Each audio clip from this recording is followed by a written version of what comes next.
Sunday வந்தாலே time எப்படி போகுதுன்னு தெரிய மாட்டேது. ரொம்ப ஃபாஸ்ட்டாக போகிற மாதிரியே இருக்கும். நேற்று யூனிஃபார்ம் எதுவுமே பசங்களோட வாஷ் பண்ணல. அதனால் காலையில் இதெல்லாம் வாஷ் பண்ணி போட்டுட்டு மதிய லஞ்சுக்கு தேங்காய் பால் சாதம் செய்ய சொல்லியிருந்தா. பாஸ்மதி ரைஸ் வேறு காலி ஆயிடுச்சு.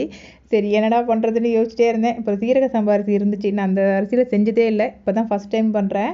எப்படி வருமோன்னு டவுட்லேயே தான் பண்ணேன். ஆனால் ஓகே, நல்லா தான் இருந்துச்சு. டேஸ்ட்டு ஒன்றும் பெரிய வித்தியாசம் தெரியல. நம்ம பாஸ்மதியை செய்யும் போது ரைஸ்லாம் கொஞ்சம் தனித்தனியாக உதிரியாக இருக்கும். இந்த ரைஸில் நம்ம பிரியாணி பண்ணுவோம்ல, அதே மாதிரி தான் இருந்துச்சு. இதுக்கு ஊற்றி சாப்பிட்றதுக்கு கொண்டைக்கல்லையும் உருளைக்கிழங்கும் போட்டு குருமா தான் பண்ணியிருந்தேன். பசங்க சாப்பிட்டு புலாவ் நல்லா தான் இருக்குன்னு சொல்லிட்டு சொன்னாங்க. அன்றைக்கி டேட்ஸ் கேக் பண்ணதில் கொஞ்சம் கொக்கோ பவுடர் இருக்குன்னு சொல்லிட்டு பேசிட்டு தான் இருந்தேன். தேவா அதை பார்த்துட்டான். உடனே சாக்லேட் செஞ்சு கொடுங்கன்னு சொல்லிட்டேன். அப்புறம் இருந்த கொக்கோ பவுடர் போட்டு சாக்லேட் செஞ்சு கொடுத்தேன். சாக்லேட் ஃப்ரீஸ் ஆகிறதுக்குள்ளே போய் சும்மா ஓப்பன் பண்ணி பார்த்துட்டே இருந்தேன். சாக்லேட் ரெடி ஆகிடுச்சான்னு சொல்லிட்டு முந்திரி போட்டு தான் பண்ணியிருந்தேன். சாக்லேட் ஃப்ரீஸ் ஆகி எடுக்கிறதுக்குள்ளே பார்த்து சாக்லேட் எங்கள் வாய்க்குள்ளே போயிடுச்சு. ஏன்னா சாக்லேட் சூப்பராக வந்துருந்துச்சு. ஓகே, நாளைக்கு வேறு இன்ட்ரெஸ்டான வீடியோவில் பார்க்கலாம். பாய்.